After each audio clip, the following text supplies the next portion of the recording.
Menurut riset National Adolescent Mental Health Survey, bahwasannya sepanjang tahun 2022, kelompok remaja di Indonesia dalam rentang usia 10 hingga 17 tahun mengalami masalah mental. Disebutkan 1 dari 20 atau sekitar 5,5% remaja atau 2,45 juta remaja di Indonesia mengalami gangguan jiwa. Data tersebut merujuk pada manual diagnostik dan statistik gangguan mental yang dikeluarkan oleh American Psychological Association. Dengan detail persentase, yakni sebanyak 3,7% menderita gangguan kecemasan, 1,0% gangguan depresi mayor, 0,9% mengalami gangguan perilaku, dan sebanyak 0,5% mengalami gangguan stres pasca trauma, serta gangguan pemusatan perhatian hiperaktivitas.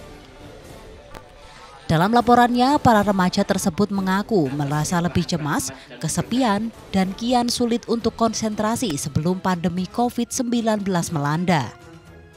Di Provinsi Daerah Istimewa Yogyakarta sendiri, berdasarkan data dari Dinas Sosial DIY, jumlah anak usia remaja DIY yang menderita ODGJ sebanyak 250 bahkan lebih dari itu.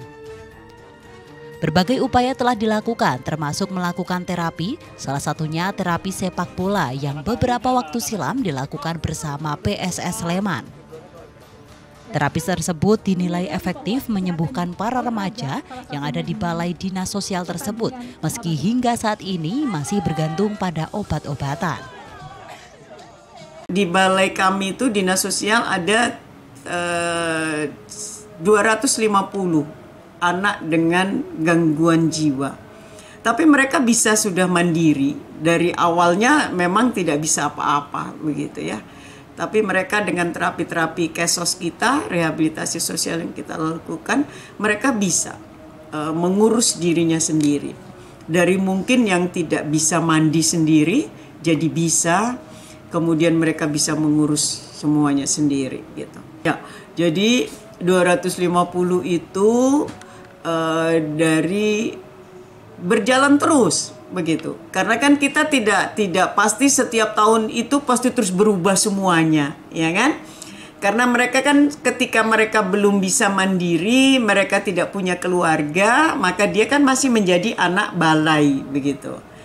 Nah, maka ini kita bahkan pernah lebih sampai 3.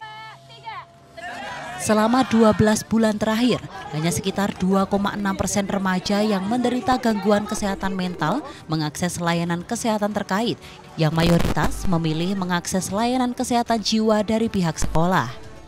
Di samping itu, merujuk pada Undang-Undang Nomor 18 Tahun 2014 tentang Kesehatan Jiwa, mereka dikelompokkan sebagai orang dengan masalah kejiwaan atau ODMK, yang artinya mereka rentan mengalami gangguan mental.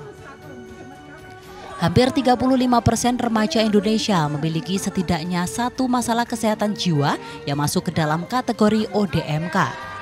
Mengingat bahwa hampir semua remaja di Indonesia bersekolah, maka tenaga kependidikan juga bisa menjadi alternatif utama guna memastikan semua remaja yang membutuhkan dukungan kesehatan mental bisa mendapatkan bantuan dan rujukan yang layak. Selain itu, keluarga juga merupakan domain yang berpengaruh dalam penanganan gangguan mental remaja. Sehingga para orang tua dan anggota keluarga lain harus saling teredukasi maupun mengedukasi mengenai kesehatan mental agar bisa membantu remaja dalam mengelola kesehatan mental. Dari Yogyakarta, Olivia Rianjani, Adi TV.